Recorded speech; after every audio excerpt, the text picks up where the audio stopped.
नमस्कार साथियों, गहरे शब्द में आपका स्वागत है। हमेशा याद रखना कि आपसे सवाल जितनी भी बदतमीजी से पूछा जाए, आप जवाब तमीज से देना, क्योंकि history will not record that question, they will record your answer. तो अपनी बात रखो और तमीज से रखो, ताकि जो सामने सुन रहा है उसे समझ न भी आए तो कल किसी और के समझ में आ जाएगा। एक दिन एक लड़के ने अपने गुरुजी से पूछा, गुरुजी, आप हमेशा खुश रहते हो, चिंता मुक्त रहते हो। जब मैं आपसे इस आनंद और खुशी का कारण पूछता हूं तो आप कहते हो कि यह पूरा संसार अनंत आनंद में प्रकट हो रहा है, आनंद और प्रेम के अलावा कुछ नहीं है। लेकिन गुरुजी, अगर ये बात सच है तो मेरा मन हमेशा खुश क्यों नहीं रहता और मुझे इस संसार में इतने सारे लोग परेशान क्यों दिखते हैं? गुरु ने कहा, माया है, संसार का आकर्षण, और अविद्या है खुद को ना जानना। ये दोनों चीजें एक ही हैं जिस कारण मन दुखी रहता है। लड़के ने कहा, गुरुजी, माया मोह अज्ञान ये सब मेरे लिए किताबी कंसेप्ट है, मैं इन्हें कभी प्रैक्टिकली नहीं समझ पाया। भोले लड़के की बात सुनकर गुरुजी हंसने लगे। उन्होंने कहा, अभी रात हो गई है, हम इस पर कल चर्चा करेंगे। 2-3 दिन निकल गए। माया और मन पर गुरुजी ने कोई चर्चा नहीं की। फिर एक अजीब घटना हुई जिसने लड़के को माया के प्रत्यक्ष दर्शन करा दिए। हुआ यूं कि एक दिन दोनों गुरु और शिष्य नदी पर सुबह स्नान करने को गए। वापस लौटते समय उन्होंने पहाड़ों में से एक दूसरा रास्ता लिया जो थोड़ा कठिन था लेकिन छोटा भी था। तभी नए रास्ते में उन्हें एक बड़ा सूखा बरगद जैसा विचित्र पेड़ दिखाई दिया। जैसे ही गुरुजी इस पेड़ के पास से निकले, उन्हें ऐसा लगा कि ये पेड़ उन्हें अपनी तरफ खींच रहा है। गुरु पेड़ की तरफ खींचते चले गए और पेड़ से चिपक गए। ऐसा होने पर वे चिंतित स्वर में मदद के लिए पुकारने लगे, अरे जल्दी करो, मुझे इस पेड़ ने पकड़ लिया है, मैं इससे चिपक गया हूं, मेरी मदद करो।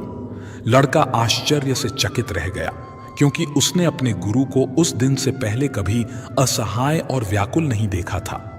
लड़के को स्तब्ध खड़ा देख गुरु और जोर से चल रहे थे, क्या तुम मेरे शिष्य नहीं हो जो दूर खड़े हुए हो?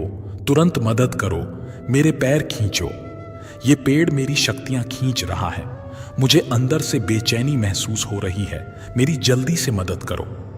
लेकिन गुरु के पैर आगे बढ़ नहीं रहे थे। वो सोचने लगा कि मैं पेड़ के पास जाऊंगा तो कहीं यह पेड़ मुझे भी ना खींच ले, और अगर ऐसा हुआ तो हम दोनों की मदद कौन करेगा? तभी उसने दूर से आवाज लगाकर कहा, गुरुजी, आपने इतने सारे लोगों की मदद की है और आज आपको मेरी मदद चाहिए। गुरु ने कहा, तुम जल्दी से मेरे पैर को पकड़ो और मुझे इस पेड़ से अलग करो। गुरु के स्वर में गंभीरता थी। लड़का उस पेड़ के पास पहुंचा और उसने पूरी ताकत लगाकर गुरु का पैर खींचा, लेकिन वो उन्हें पेड़ से अलग नहीं कर सका। गुरु ने फिर कहा, मेरा शरीर इस पेड़ के तने में धंस रहा है, मेरी मांसपेशियों में ताकत नहीं बची, मैं बहुत बेचैन हो रहा हूं, मेरी मदद करो। यह सुनकर लड़का अचानक रुक गया। उसने गहरी सांस ली और सोच कर बोला, गुरुजी, ये कैसे संभव है? पेड़ के तने में वो ताकत नहीं जो ये आपको पकड़ सके। आपने ही तो अपने हाथों से पेड़ को जकड़ रखा है, फिर आप मुझसे क्यों मदद मांग रहे हो? लड़के की बात सुनकर गुरु हंसने लगे और उन्होंने तत्काल पेड़ छोड़ दिया और लड़के से बोले, यही माया है, हम मन को कभी छोड़ते ही नहीं। फिर कहते हैं कि मन हमें परेशान करता है, गलत बात पर विश्वास करना ही माया है। लड़के ने पूछा, गुरुजी, जब हम जानते हैं कि मन हमें परेशान करता है तो फिर हम मन को क्यों नहीं छोड़ पाते? गुरु ने कहा, क्योंकि हम बाहरी सुखों के द्वारा खुद को संतुष्ट रखना चाहते हैं, इसलिए कई इच्छाओं को पकड़े रहते हैं। इच्छाओं को पकड़ना ही मन को पकड़ना है और मन को पकड़ना ही माया है। इसी माया के कारण हमें लगता है कि हम कमजोर हैं, फंसे हुए हैं, बल्कि ऐसा है नहीं। हम हमेशा मन से ताकतवर हैं, मन के स्वामी हैं, क्योंकि हम जब चाहे तब मन से ध्यान हटाकर मन को शांत कर सकते हैं। इससे हमें यह भी पता चलता है कि मन हमसे है, हम मन से नहीं। पर इच्छाओं के पीछे भागते भागते हम यह बात भूल जाते हैं और कमजोर महसूस करते हैं। यही माया है। लड़के ने पूछा, हम भूलना बंद कैसे करेंगे? मन से दूरी कैसे बनाएंगे? गुरु ने कहा, जैसे स्थिर चट्टान को बड़ी लहरें डिगा नहीं पाती, उसी प्रकार तुम्हें विचारों के वेग से ज्यादा स्थिर, ज्यादा शक्तिशाली बनना है। ये शक्ति कैसे जागृत होगी? पहला लेसन गुरु ने कहा, जो मान लोगे वो सत्य है। अभी तक तुम झूठी बातों पर विश्वास करते आ रहे हो कि मन है और मुझे परेशान करता है, इसलिए मन के सामने कमजोर भी महसूस करते हो। अब से हर दिन हर पल बार बार स्वयं को याद दिलाओ, बार बार महसूस करो कि जहां मैं ध्यान देता हूं वहीं मन जाता है। मैं सांस पर ध्यान देता हूं तो मन शांत हो जाता है, यानी मैं मन का स्वामी हूं और मन मेरा सेवक है। मन से ताकतवर बनने के लिए, हमेशा प्रसन्न रहने के लिए दूसरा लेसन, शिकायतों से दूर रहो। गुरु ने कहा, यह संसार केवल तुम्हारे मन का प्रोजेक्शन है और यह मन की आदत है कि वो खुद की कमियों को, खुद की चिंताओं को संसार में देखता है। तुम चिंता और परेशानी पर ध्यान लगाओगे तो उतना ही वे तुम पर हावी होती जाएंगी। तुम्हें हर जगह और लोगों में भी दिखेंगी। इसलिए बड़े से बड़े आध्यात्मिक व्यक्ति भी संसार की परेशानियां देखकर कंफ्यूज रहते हैं। वो यह कभी स्वीकार नहीं पाते कि वो अपने मन की कमियां बाहर देख रहे हैं और इसी कारण वो अपने ध्यान में कभी तरक्की नहीं कर पाते। इसलिए जब शिकायत हो तो उसे धन्यवाद करो और खुद को याद दिलाओ कि ये मन है जो शिकायत करता है, ये मन है जो दुखी रहता है और मैं केवल मन को देखता हूं। इस सच को महसूस करो। इस सच को महसूस करने से मन और तुम्हारे बीच में दूरी प्रकट होगी और तुम्हें शांति महसूस होगी। तीसरा लेसन है ज्ञान और अज्ञान। गुरु ने कहा, तुम जानते हो कि जब मन शांत होता है तो सब कुछ अच्छा लगता है, अंदर से आनंद और खुशी महसूस होती है। ज्ञान का मतलब यह जानना है कि पूरे ब्रह्मांड में आनंद का केवल एक ही सोर्स है और वो तुम खुद हो। बाहरी चीजों में कोई रस नहीं, तुम्हारा ही आनंद है जो बाहर रिफ्लेक्ट होता है। जिस पल तुम्हें यह स्वयं के अनुभव से साक्षात्कार होगा, उस पल मन भटकना छोड़ देगा और तुम्हें अपने आप ही वैराग्य प्राप्त होगा। इसके बाद तुम केवल बाहर ड्यूटी करोगे लेकिन अंदर हमेशा शांत अवस्था में रहोगे। गुरु ने कहा, इस शांति को पाने के लिए मन से नॉन अटैचमेंट का अभ्यास करो। हमेशा याद रखो कि मेरा असली स्वरूप आनंद और शांति है। मन मुझे नहीं बल्कि मुझ में प्रकट हो रहा है। मैं सब कुछ शांति में देख रहा हूं। मैं कभी रिएक्ट नहीं करता, यानी जो मन से परेशान होता है, मन की शिकायत करता है, वो भी मन ही है। मैं हमेशा शांत हूं, केवल सब कुछ देख रहा हूं। इस तरह इस बात को याद करके हमेशा प्रेजेंट मूवमेंट में बने रहो। ये प्रेजेंट मूवमेंट असीम अनंत शांति है। यहां पर कोई रिएक्शन नहीं, केवल एक्शन होता है। इस तरह तुम मन में कभी उलझ नहीं पाओगे और सीधे लक्ष्य की तरफ बढ़ते जाओगे। सबसे पहले जो मान लोगे वही सत्य है। गलत आइडियाज जो हम पकड़े रहते हैं वही माया है। हम झूठी बातों पर विश्वास करते हैं कि मन मुझे परेशान करता है, इसीलिए हम मन के सामने कमजोर पड़ जाते हैं। इसलिए खुद को बार बार याद दिलाओ कि मैं जहां ध्यान देता हूं वहीं मन जाता है। मैं मन का स्वामी हूं और मन मेरा सेवक है। तो दूसरी बात, शिकायतों से दूर रहो। संसार हमारे मन का प्रोजेक्शन है। ये मन की आदत है कि वो अपनी कमियों और कंफ्यूजन को संसार में देखता है। तीसरी बात, मन के प्रति नॉन अटैचमेंट। खुद को ये बार बार याद दिलाओ और अपने अनुभव से महसूस करो कि मेरा असली स्वरूप आनंद और शांति है। मन मुझे नहीं, मुझ में प्रकट हो रहा है। मैं सब कुछ शांति में देख रहा हूं। मैं कभी रिएक्ट नहीं करता, यानी जो मन से परेशान होता है, मन की शिकायत करता है, वो भी मन ही है। मैं हमेशा शांत हूं, सब कुछ देख रहा हूं। इस प्रकार मन के प्रति नॉन अटैचमेंट या वैराग्य विकसित होता है और हमको वो शांति महसूस होती है जहां पर एक्शन है, रिएक्शन नहीं। दोस्तों, हम लोग एक बार में फोकस गहरा करने की उम्मीद करते हैं, इसलिए परेशान होते हैं। अगर हमें सच में ध्यान या फोकस गहरा करना है तो हमें मेडिटेशन को समझना होगा, जिससे हम यह समझ पाएंगे कि जब मन फोकस करना शुरू करता है तो हर स्टेज में क्या दिक्कतें आती हैं और आप इन्हें अभ्यास से कैसे पार करते हो। गुरु ने कहा, ठीक है, तुम काम करते समय काम के अलावा कुछ और नहीं सोचोगे। दूसरी शर्त है, मुझे इस बारे में कोई सवाल नहीं करोगे। कुछ पूछना होगा तो मैं तुमसे आकर पूछूंगा। गुरु जी की एक विचित्र बात थी, वे हर किसी को अलग अलग तरह से शिक्षा देते। किसी को अकेले में ध्यान करने के लिए कहते तो किसी को मौन रहने के लिए, किसी को एक ही किताब बार बार पढ़ने के लिए कहते तो किसी को एक ही काम बार बार करने के लिए कहते। एक दिन एक चरवाहा गुरु के पास आया और बोला, गुरु जी, मैं ध्यान सीखना चाहता हूं और जीवन का सत्य जानना चाहता हूं। गुरु ने मुस्कुराते हुए कहा, बेटा, ध्यान और इसका तरीका समझना बड़ा सूक्ष्म विषय है। तेज और स्थिर मन वाले ही ऐसा कर सकते हैं। उस लड़के ने कहा, गुरुजी, आप ठीक कहते हैं, मैं अनपढ़ हूं, दुनिया नहीं जानता, सही गलत भी ज्यादा नहीं समझता, पर मैं मन से असंतुष्ट हूं। ये मेरा मन कहना नहीं मानता, इसलिए मेरे अंदर ध्यान सीखने की और मन को जीतने की तीव्र इच्छा है। गुरु ने कहा, अगर तुम सच जानना चाहते हो तो तुम्हें सब कुछ दांव पर लगाना होगा। गुरु गंभीर हो गए और बोले, एक बात याद रखना बच्चे, जीवन लगा भी दिया तो भी इस बात का कोई भरोसा नहीं कि तुम्हें इस जीवन में ज्ञान हो ही जाएगा। नौजवान थोड़ा हिचकिचाया, फिर उसने कहा, गुरुजी, मैं वापस लौटने के लिए नहीं आया था। आप जो कहेंगे वही मेरे लिए पत्थर की लकीर है। मैं आपकी हर बात मानूंगा। गुरु ने कहा, ठीक है, एक काम करो, इस आश्रम में 1000 शिष्य हैं। यहां हर दिन भोजन की सामग्री में दूध लगता है। आज से मवेशियों को पालने से लेकर दूध निकालने तक सारी जिम्मेदारी तुम्हारी है। लेकिन मेरी 2 शर्तें हैं। पहली शर्त, कुछ और नहीं सोचोगे काम करते समय। जो तुम काम कर रहे हो उस काम के अलावा तुम कुछ और नहीं सोचोगे।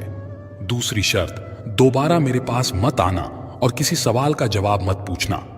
आखिर में गुरु ने कहा, जब समय आएगा तब मैं ही तुम्हारे पास आऊंगा। लड़के को आश्चर्य हुआ, पर भोलेपन में उसने दोनों शर्तें स्वीकार कर लीं और काम करने लगा।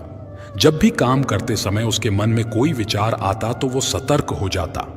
कभी कभी विचार नहीं रुकते तो वो रुक कर बैठ जाता और अकेला बैठा रहता। न किसी से कुछ बोलता, न कुछ और करता। सबको बहुत अजीब लगता, लेकिन लड़का गुरु की शर्तों को निभाता रहा। समय अपनी रफ्तार से चलता रहा और देखते ही देखते 10 साल बीत गए। गुरु को छोड़कर आश्रम के सब लोगों को लगता कि ये नौजवान गूंगा है, लेकिन अब जल्दी ही सब कुछ बदलने वाला था। एक दिन गुरु ने घोषणा की कि मेरा आखिरी समय आ रहा है और मुझे अपना उत्तराधिकारी चुनना है, जो मेरे बाद इस आश्रम के शिष्यों को गाइड कर सके। इसलिए मेरा कोई भी शिष्य जिसे लगता है कि मैंने ध्यान को जान लिया है, वो अपने जीवन की सीख एक कागज पर 2 पंक्तियों में लिखे और इस पेटी में डाल दे। जो ध्यान के सार को 2 पंक्तियों में लिखेगा वही इस आश्रम का उत्तराधिकारी होगा। इस घोषणा के बाद शिष्य आपस में विचार विमर्श करने लगे कि गुरु की फाइनल टीचिंग क्या है। ये चर्चा भी होने लगी कि गुरु ने जो सिखाया है उसे 2 लाइन में कैसे लिखें। ऐसी कौन सी 2 लाइन्स लिखें जिसमें पूरे ध्यान और तत्व का सार हो और वो सबसे बेहतर भी हो। ये सारी चर्चाएं चलती रहीं। कई शिष्यों ने पर्चियां डाली। 2 दिन बाद गुरु एक एक करके सबकी पर्ची वापस करने लगे, क्योंकि किसी ने भी सही जवाब नहीं दिया था। आखिर में एक पर्ची थी जिस पर लिखा था कि मन दर्पण है, विचार धूल है, दर्पण साफ रखो, यही ध्यान है। यह पढ़कर गुरु ने सबसे मेधावी शिष्य को बुलाया और उससे कहा, मैं जानता हूं कि यह तुमने लिखा है, लेकिन यह भी सच नहीं है। गुरु की बातें सुनकर सब हैरान रह गए और सबने पूछा, गुरुजी, फिर सच क्या है? गुरु ने कहा, चलो मेरे साथ, एक शिष्य है जो जवाब दे सकता है। आश्रम के 1000 शिष्य गुरु के पीछे चल पड़े। सब चलते हुए उसी लड़के के पास पहुंचे जो मवेशियों को घास खिला रहा था। गुरु ने चरवाहे से पूछा, बताओ, तुम्हारे हिसाब से सत्य क्या है? मैंने तुम्हें 10 सालों में क्या सिखाया है? सब शिष्यों को बहुत आश्चर्य हुआ, क्योंकि सब उसे अनपढ़ और गंवार समझते थे। आज तक किसी ने उसे ध्यान करते या कुछ पढ़ते हुए नहीं देखा था। चरवाहे ने कहा, गुरुजी, मैं ज्यादा कुछ नहीं समझता, पर जो अनुभव मैंने जाना है वो ये है कि ना मन का दर्पण है, ना विचारों की धूल है। जो ये जान गया वो उस रोशनी को पा गया। गुरु ने पूछा, ये तुमने कैसे जाना? ना तो तुमने कोई विशेष अध्ययन किया, ना ही तुमने कोई विशेष प्रक्रिया की, और ना ही तुमने कोई विशेष अभ्यास किया। फिर तुमने इस ज्ञान को कैसे प्राप्त किया? चरवाहे ने कहा, गुरुजी, 10 साल पहले आपने मेरे सामने शर्त रखी थी कि जब काम करना तो उसको छोड़कर कुछ और मत सोचना। शुरू में मैंने प्रयास किया तो मुझसे काम नहीं होता था, क्योंकि ना चाहते हुए भी बहुत से विचार आते थे मन में। कई प्रकार के सवाल वाल उठते थे। कई बार वेग इतना बढ़ जाता था, मैं विचारों को इग्नोर नहीं कर पाता तो मैं रुक कर बैठ जाता और विचारों के जाने का इंतजार करता, लेकिन इंतजार करने से मन शांत नहीं होता। तो फिर मैं विचारों के बारे में ही सोचने लगा कि विचार क्या है, कहां से आते हैं। मैंने इन्हें ही देखना शुरू कर दिया कि ये विचार क्यों आते हैं और आकर कहां चले जाते हैं। जैसे ही मैंने अपने विचारों को पूर्ण ईमानदारी से देखना शुरू किया, जैसे ही मैंने अपने विचारों में इंटरेस्ट लेना शुरू किया, वैसे ही धीरे धीरे मेरा मन शांत रहने लगा। जब भी मुझे विचार आते तो मैं सतर्क हो जाता, विचारों को देखता, विचार जल्दी ही खत्म हो जाते और मैं काम पर वापस लौट आता। फिर एक ऐसा समय आया जहां मेरे सारे विचार शून्य हो गए और मैं कई समय तक इसी विचार शून्य स्थिति में, इसी आनंद में बना रहा और यहीं मुझे सारा ज्ञान प्राप्त हुआ। शिष्य की बातें सुनकर गुरु बहुत खुश हुए। तभी चरवाहे ने कहा, गुरुजी, लेकिन इससे भी ज्यादा महत्वपूर्ण आपकी दूसरी शर्त थी कि आपने मुझे सवाल पूछने से मना कर दिया। अगर ये शर्त ना होती तो मुश्किल आने पर मैं इस अभ्यास को छोड़ देता और कुछ और जानने की या करने की कोशिश करता और मन के जाल में फंसा रहता। मैंने कभी ये जाना ही नहीं कि अपने अभ्यास पर डाउट करना केवल एक विचार है, दूसरा सॉल्यूशन ढूंढना भी मन का ही विचार है। ये भी आएगा और चला जाएगा। आपकी दूसरी शर्त ने मुझे पहली शर्त पर टिकाए रखा। जब मैंने दृढ़ निश्चय किया कि मुझे मात्र यही काम करना है, तो मन दोबारा फिर मुझ पर हावी नहीं हो पाया। चरवाहे ने अपनी कहानी खत्म की। गुरु शांति से सबके चेहरे देखते रहे। जिन्हें कुछ समझ आया उन्होंने चरवाहे को नमस्कार किया, जिन्हें कुछ समझ नहीं आया उन्होंने भी नकली नमस्कार किया और सब अपने कमरों में चले गए। दिन खत्म हुआ, आधी रात हुई। गुरु ने चरवाहे को जगाया और गंभीर स्वर में कहा, बेटे, ये लो मेरी छड़ी और मेरी शॉल। ये प्रतीक है कि तुम ही मेरे सच्चे उत्तराधिकारी हो, परंतु तुम अभी के अभी आश्रम छोड़कर चले जाओ, क्योंकि इस आश्रम में बहुत सारे विद्वान शिष्य हैं जो खुद को तुमसे श्रेष्ठ मानते हैं और मेरे जाने के बाद वो तुम्हें शांति से जीने नहीं देंगे, क्योंकि वे इस बात को बर्दाश्त नहीं कर पाएंगे कि वे अभी तक मन के जाल में फंसे हुए हैं और एक साधारण सा चरवाहा केवल 2 शर्तों को मानकर आत्मज्ञान को पा गया। चरवाहे ने गुरु को प्रणाम किया, पैर छुए और रात ही रात वहां से निकल गया। दोस्तों, मन क्या है? जैसे प्रकाश की अनुपस्थिति को अंधेरा कहते हैं, यानी अंधेरे का अपना कोई अस्तित्व नहीं है, वैसे ही मन का अपना कोई अस्तित्व नहीं। हम ध्यान के ना होने को, प्रेजेंट में ना रहने को मन कहते हैं, यानी प्रेजेंट मूवमेंट में ना रहना ही मन है। प्रेजेंट मूवमेंट में ना रहना ही विचार है। मन के विचार कैसे शांत होंगे? मन को इग्नोर मत करो। अगर आप विचारों को इग्नोर करोगे, इनके खत्म होने का इंतजार करोगे या इन्हें दबाने की कोशिश करोगे, तो विचार कभी खत्म नहीं होंगे, क्योंकि कोशिश और इंतजार दोनों आपको प्रेजेंट मोमेंट से दूर ले जाएंगे। इसलिए जो कुछ प्रकट हो रहा है, मन, शांति, विचार, उसे देखना ही ध्यान है। जैसे ही आप प्रेजेंट मोमेंट में आते हो, वैसे ही मन का वेग शांत होने लगता है। अगली बात है शक्तिशाली मन। मन की ताकत एकाग्रता में है और केवल ताकतवर मन ही शांत हो सकता है और शांत मन ही प्रेजेंट मोमेंट में रह सकता है। इसलिए नई नई चीजें सीखने के बजाय एकाग्रता से अभ्यास करना सीखो। जिस इंसान के पास कंसंट्रेशन नहीं होता, उसका मन डाउट्स और चिंता से विचलित होता रहता है। डाउट्स क्या होते हैं? जितने डाउट्स हमें आते हैं, जितनी शिकायतें होती हैं, वो भी बस विचार ही हैं जो हमें प्रेजेंट मोमेंट से डिस्ट्रैक्ट करते हैं। इसलिए अभ्यास करने का दृढ़ निश्चय करो। हर हाल में अभ्यास पर टिके रहो। एकाग्रता विकसित करो। एकाग्र होकर उचित कर्म करना ही ध्यान है। जो ऐसे डर निश्चय से जीतता है, उसे मन के ऊपर जीत मिलकर ही रहती है। स्वामी विवेकानंद कहते हैं कि बिना कंसंट्रेशन के कुछ हासिल नहीं होता। दोस्तों, एक राजा को सजावट का विशिष्ट सामान रखने के लिए एक शानदार अलमारी की जरूरत थी। उसने कई बड़ई और हुनरमंद कारपेंटर से अलमारी बनवाई, लेकिन किसी का काम राजा को पसंद नहीं आया। मुसीबत ये थी कि राजा गुस्से के लिए बदनाम था। अगर अलमारी पसंद ना आती तो वो कलाकारों को सजा सुना देता। एक बार राजा ने आश्रम से एक कलाकार को बुलावा भेजा। वो अपनी अद्भुत कला के लिए दूर दूर तक प्रसिद्ध था।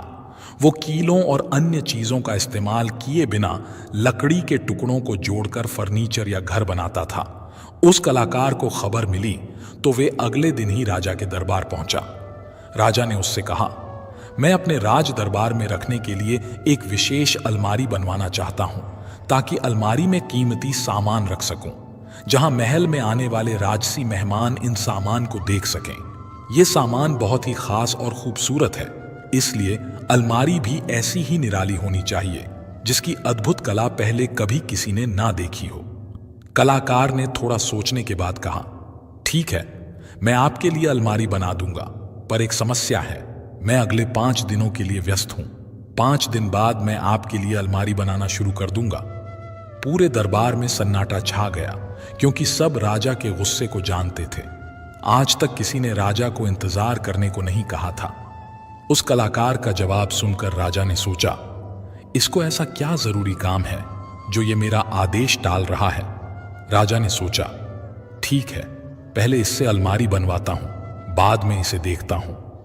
राजा ने उस कलाकार को जाने दिया, फिर तत्काल उसके पीछे एक गुप्तचर भी भेज दिया, ताकि पता चल सके कि वो 5 दिन कौन सा जरूरी काम करने वाला है।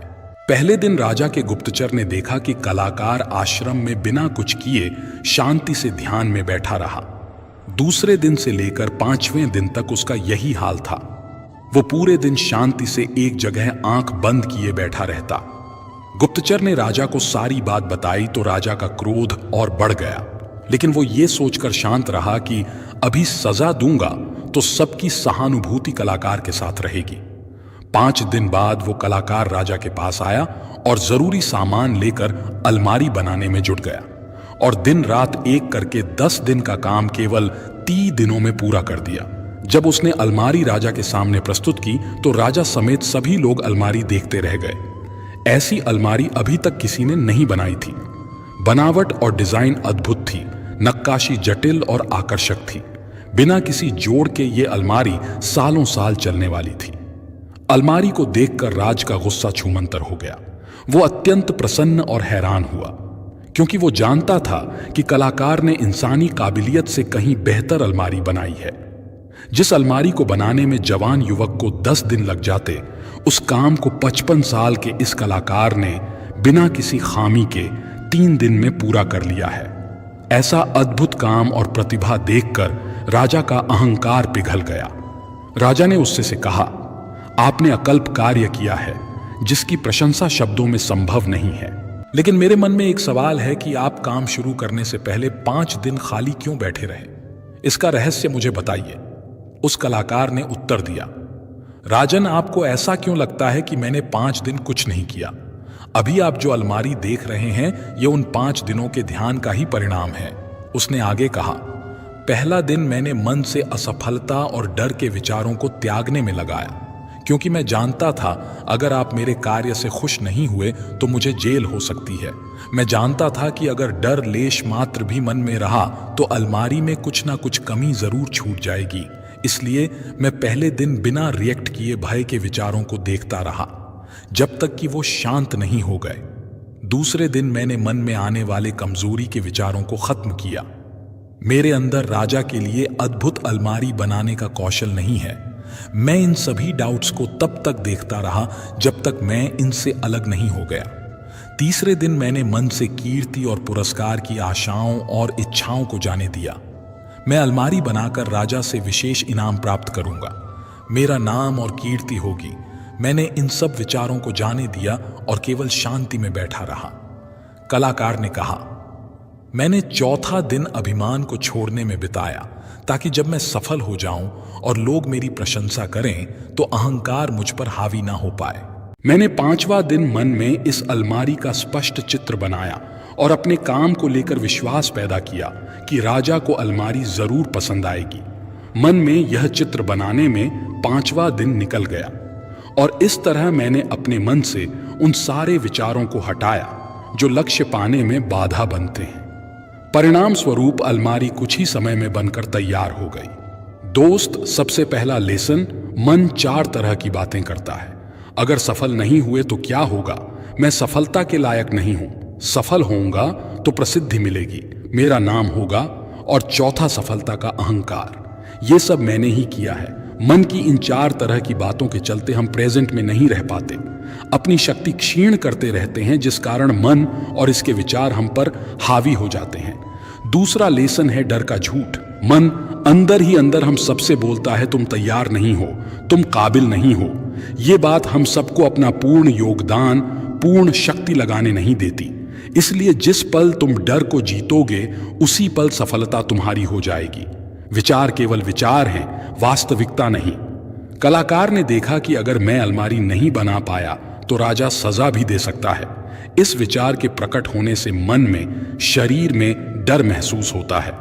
फिर उस कलाकार ने स्वीकार किया कि यह डर केवल एक विचार है, और विचार केवल अंदाजा है, सच्चाई नहीं। सच्चाई ये है कि मैं इन विचारों को आते जाते देख रहा हूं। फिर वो तब तक शांत में बैठा रहा जब तक आने जाने वाले डर के विचारों से मन की शांति को कोई फर्क नहीं पड़ा। जब कलाकार ने मन से विचलित होना बंद किया तो डर भी जड़ समेत नष्ट हो गया। अगला लेसन है फोकस ऑन एन विजन। जैसा आप सोचते हो वैसा आप बन जाते हो, जैसी आप कल्पना करते हो वैसा ही काम करते हो। जब मन में लक्ष्य स्पष्ट होता है और डर या अन्य विचार नहीं होते तो सफलता निश्चित प्राप्त होती है। इसीलिए मन में सतत लक्ष्य का स्पष्ट चित्र देखो। दोस्तों, सफल लोगों की खासियत होती है कि वो दर्द और उसकी नेगेटिविटी को खुद पर हावी नहीं होने देते। मन ही सब कुछ है, आप जो सोचते हैं वही बनते हैं। इसलिए आपका सबसे बड़ा दुश्मन भी आपको उतना नुकसान नहीं पहुंचा सकता जितना आपके अनियंत्रित विचार आपका अहित कर सकते हैं। विचार से लेकर भाग्य तक अपने अंदर ध्यान से देखें। हमारे अंदर चल रहे विचार ही शब्द बनते हैं और शब्द कर्म के रूप में प्रकट होते हैं। बार बार दोहराने पर कर्म बर्ताव में बदलता है और समय के साथ बर्ताव चरित्र में परिणत हो जाता है और चरित्र ही भाग्य में बदलता है। इसलिए विचारों के प्रति अलर्ट रहना अति आवश्यक है। दूसरी बात, कमजोरी हमेशा छोटे विचार से शुरू होती है। अगर इस बीज को यहीं नष्ट ना किया जाए तो छोटा सा विचार जल्दी बड़ा झाड़ बनकर बुद्धि को भी ढक लेता है। सही इरादा विकसित करें। कई बार हमारे मुंह से कुछ गलत बात निकल जाती है तो काफी देर तक दुख होता है। कभी गलती होती है तो मन काफी समय तक अफसोस से भरा रहता है। इस भारीपन और दुख से बचने के लिए सही इरादे यानी राइट इंटेंशन का होना जरूरी है। जब भी आप कुछ करने जा रहे हो तो खुद से पूछो, इस एक्शन के पीछे मेरा इरादा क्या है? क्या मैं दूसरों को दुख पहुंचाने या नीचा दिखाने जा रहा हूं? खुद से पूछो, क्या मैं खुद को बेहतर दिखाने का प्रयास कर रहा हूं? इरादे के प्रति सचेत रहने से और इन्हें पॉजिटिव इंटेंशन से जोड़ने से आप मन की नेगेटिविटी कम कर सकते हो और दुख से बच सकते हो। दूसरी प्रैक्टिस मन के प्रति अलर्टनेस विकसित करती है और नेगेटिव विचारों को शांत करती है। वो है माइंडफुलनेस, यानी बिना किसी जजमेंट के इस पल में जो हो रहा है केवल उसे देखना, यानी अपने मन के अच्छे बुरे विचार, इमोशंस और यादों को बिना रिएक्ट किए केवल देखना। जो स्वयं को देखता है वही सबसे बड़ा तपस्वी है। जरा एक बार सोचिए कि अमूमन हर दिन जैसे ही आप सुबह उठते हैं तो आपका दिमाग कैसा महसूस करता है। अधिकतर दिन ये तुरंत ही अपने विचारों में घूमने लगता है, जैसे कि आज आपको क्या क्या करना है, किससे किससे मुलाकात करनी है और कल क्या बचा रह गया था जिसे आज पूरा करना है। आपका दिमाग पूरे दिन भर का प्रोग्राम एक सुपर फास्ट कंप्यूटर की तरह बनाने लगता है। ज्यादातर लोगों के दिमाग में बिस्तर से उतरने से पहले ही ये सब एक तूफान की तरह चल चुका होता है, जहां कई बार आप अपनी पुरानी यादों में भी जाकर खुद को आंकने लगते हैं। मतलब आप अपने दिन की शुरुआत ही खुद को थका देने वाली एक्टिविटीज से करते हैं और एज ए रिजल्ट अक्सर आप अपने दिमाग को सुबह से ही पजल डोमेन में भेजना शुरू कर देते हैं। सुबह एनर्जी भरपूर रहती है, इसलिए उस वक्त इसका पता नहीं चलता। तो अगर आपकी दिनचर्या भी कुछ इसी प्रकार से शुरू होती है तो शायद आज आपको कोई सलूशन मिलेगा। एक बार सोचिए कि क्या होगा यदि आप इस मानसिक तूफान को शांत कर सकें और अपने अंदर गहरे में कहीं एक स्थान पर फिर से पहुंच सकें जो अत्यंत शांति और सुकूनदायक है। और इस शांत स्थान में केवल आपको धूप अंधेरा नहीं मिलने वाला, बल्कि इसे एक गहरे विशाल महासागर की तरह समझें जहां शांति कोई ऐसी स्थिति नहीं है जिसे आप जबरदस्ती और सिर्फ महसूस करते हैं, बल्कि ये कुछ ऐसा है जिसे आप वास्तव में जीते हैं और अनुभव करते हैं। कंडीशन सिर्फ एक ही है कि लाइफ से आप पूरी जिंदगी वही पा सको जो वो देने आती है। दरअसल जब आप स्वयं को खाली होने की अनुमति देते हैं तो कुछ मुक्तिदान घटित होता है। अब आप हर दिन पहनने वाले अलग अलग मुखौट को छोड़ना शुरू कर देते हैं। मेडिटेशन आपको कुछ पल के लिए ही सही उस स्थिति में पहुंचा देता है जहां अतीत और भविष्य के बारे में आपकी सारी चिंताएं दूर होकर आप केवल वर्तमान में जी रहे होते हैं। इस खाली जगह में आपको एक प्रकार की स्पष्टता मिलती है जो तब आना वास्तव में कठिन होता है जब आपका दिमाग शोरगुल वाले विचारों से भरा होता है। वास्तव में यह खालीपन बनता ही इसीलिए है ताकि वास्तविक ज्ञान इसी जगह में अपनी पैठ बना सके। एक बार आप इसकी प्रैक्टिस करना शुरू करते हैं, फिर आपको भावनात्मक और मानसिक रूप से जो लाभ मिलता है वो वास्तव में आश्चर्यजनक है।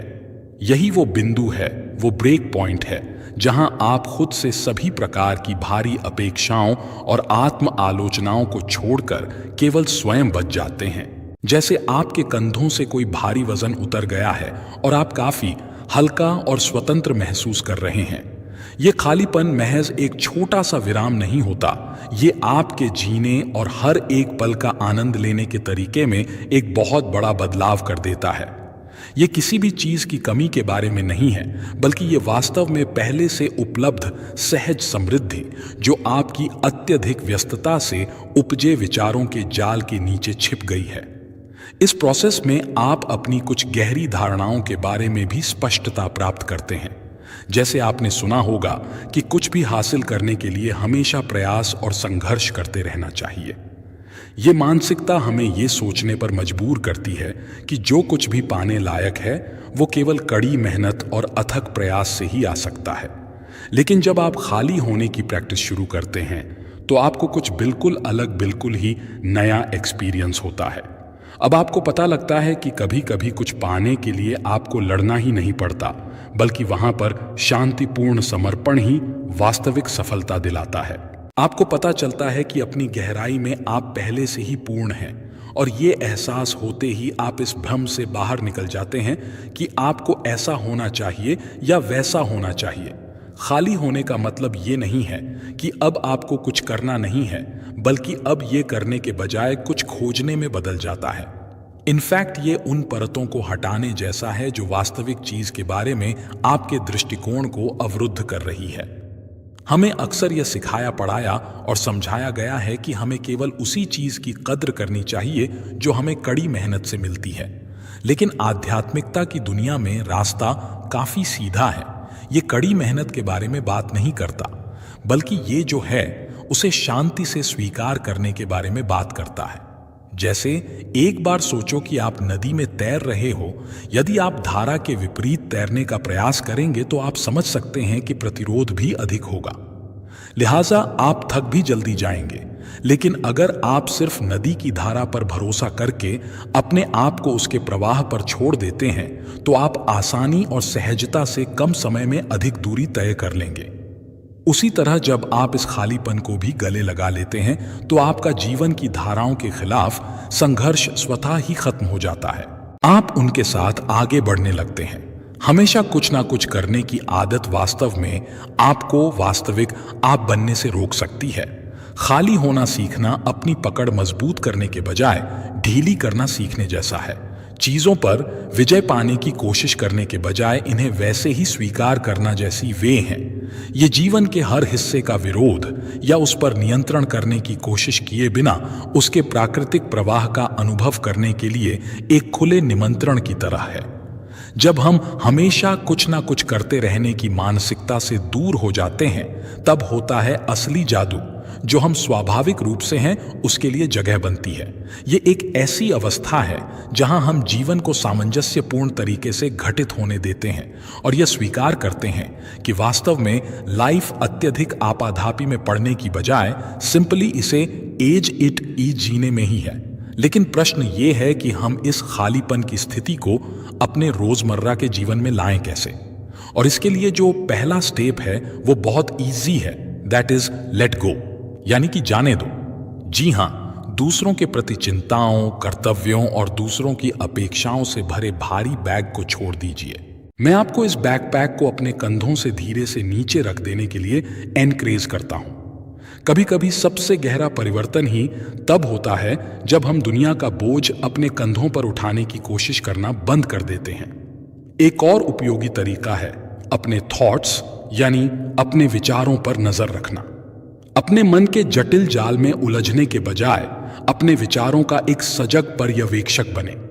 जब आप शून्यता को अपनाते हैं तो आप अपने विचारों में बिना शामिल हुए बस उन्हें दूर से देख रहे होते हैं।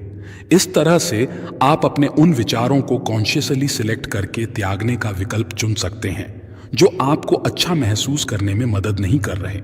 और ये जान लीजिए कि इसे आप इमेजिन करके नहीं जान सकते कि इस तरह से अपने थॉट्स को ऑब्जर्व करना आपकी सोच से भी कितना अधिक शक्तिशाली हो सकता है। जब आप मेडिटेशन यानी ध्यान करें तो अपने विचारों को अपने मन के आकाश में तैरते हुए बादलों के रूप में देखने की कोशिश करें। आपको अपना कोई भी विचार, चाहे वो नेगेटिव हो या पॉजिटिव, कैसा भी हो, उसे पकड़ नहीं लेना है। सभी विचारों को केवल देखें और बादलों की तरह ही उड़ जाने दें।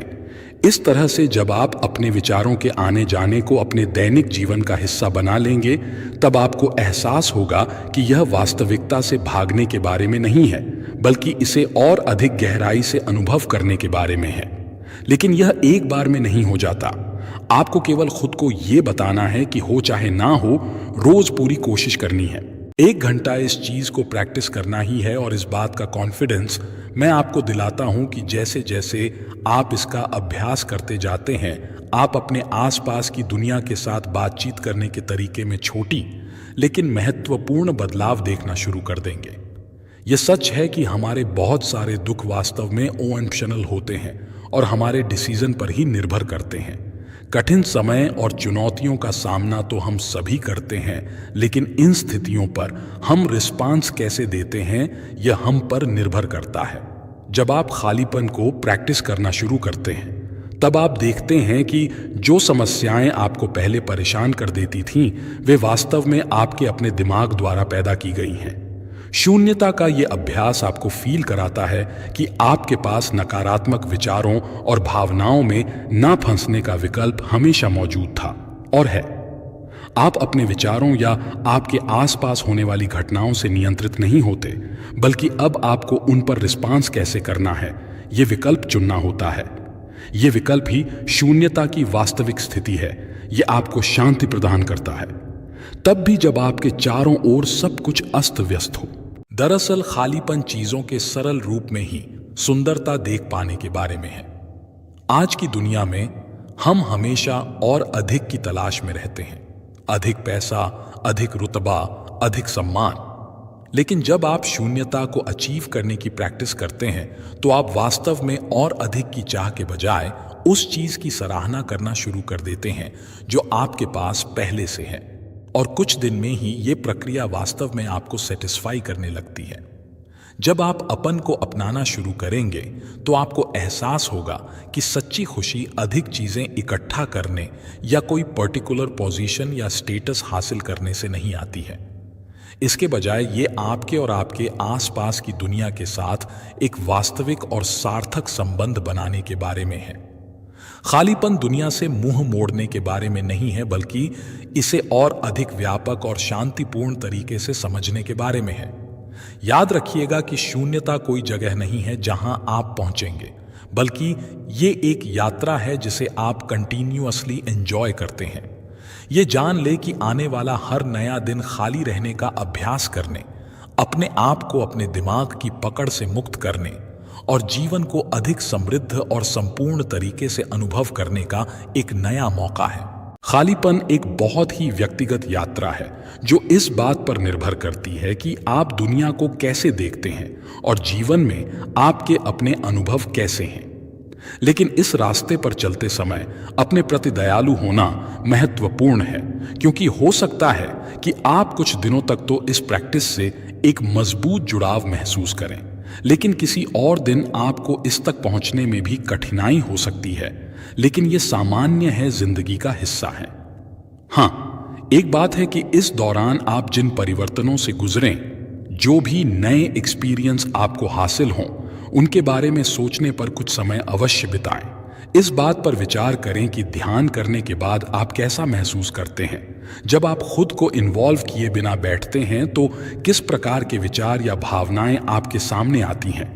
शून्यता की प्रैक्टिस करना आपके डेली कम्युनिकेशन के तरीके को कैसे प्रभावित करता है, इन सवालों के बारे में सोचने से वास्तव में आप इस प्रक्रिया की उपयोगिता को समझने लगेंगे। आपकी आगे की यात्रा आसान हो जाएगी। कल सुबह जब आप उठेंगे तो आपके पास रोज की तरह भारीपन के बजाय हल्कापन, उथल पुथल के बजाय शांति चुनने का मौका होगा।